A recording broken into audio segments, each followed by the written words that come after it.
Kasabay nga po mga idol ng pagkatalo ng Boston Celtics sa Game 4, marami nga po sa kanilang mga fans ang nagreklamo. Ayon nga po sa mga ito, ayos lang naman nga daw sana kung natalo sila ng normal sa kanilang laro ngayong araw, ngunit ang hindi nga katanggap-tanggap ay ang pagkakatambak nila ng 38 points sa pagtatapos ng laban, which is eto na ang pangatlo sa pinakamataas na kalamangan ng isang NBA team sa finals. Kaya nagmukhang sinadya nga daw ayon sa mga fans ng Boston na magpatalo at ibigay ang Game 4 sa Dallas. At ang nakapagtataka dito ay ang katotohanan na ni isa man sa kanilang mga players hindi man lang nagkaroon ng magandang performance na hindi rin naman dapat ginagawa ng Celtics, gayong maaari nga pong lumipat bigla sa Dallas Mavericks ang momentum, at eto pa ang kanilang pagsisihan sa huli. Dahil nga sa nangyaring ito, mismong si Coach Joe Mazzulla na ang humingi ng pasensya sa kanilang mga fans, gayong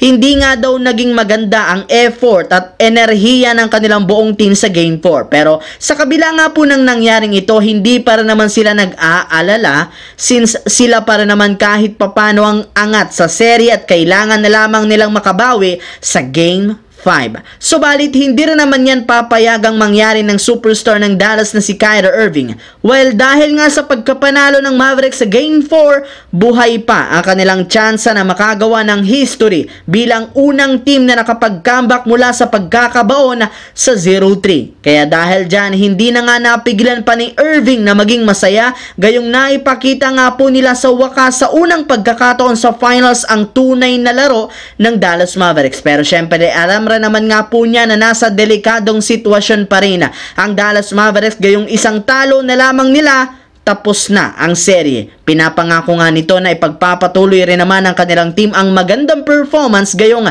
eto lang naman ang nag-iisang paraan para mabawi sila o mabawi nila ang serye. Yes mga idol, kailangan lamang maging consistent sa opensa at shooting, plus oras nila naman para ipakita ang full potential ng kanilang depensa sa ilalim upang mapuwersa ang Game 7. And speaking of Kyrie Irving, may lumabas nga pong balita mga idol na bago pa man sumabak ang Dallas Mavericks kanina sa Game 4, nakipag-usap po na nga ito sa kanyang dating kakampi na si LeBron James, kung saan pinayuhan nga siya nito at nag-usap sila kung ano ang kanilang dapat gawin matapos silang mabaon sa 0-3. Ayon nga sa isang source, sinabi rin naman ito na suportado nga ni LeBron ang Dallas Mavericks kahit ano man ang mangyari sa kanilang serye sa NBA Finals. Sa kabilang banda naman, napakadali nga pong kumalat sa internet ang pag-unfollow ni Klay Thompson sa social media account ng Golden State Warriors, plus pinagtatanggal na rin naman ito ang ilang mga larawan at post patungkol sa kanyang team. Kaya dahil dyan, marami nga pong mga fans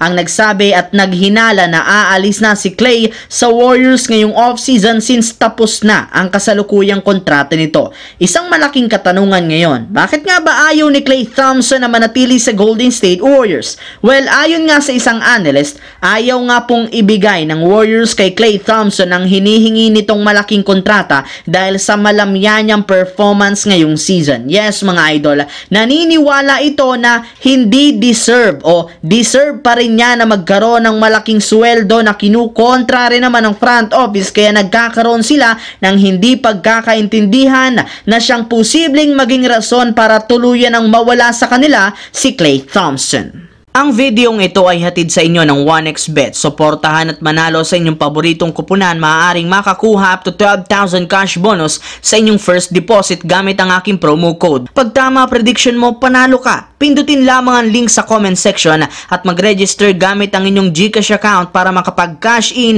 at cash out. Isang paalala, tumaya ng responsable. So yun lamang mga idol ang ating bagong video na ating pinag-usapan ngayon dito sa aking YouTube channel. Once again, this is your J-Zone TV. Huwag kalimutang mag-like, mag-subscribe, pindutin ang notification bell sa aking channel para lagi kayo maging updated sa mga nangyayari sa NBA. I-follow nyo na at i-like ang ating Facebook page, J-Zone TV.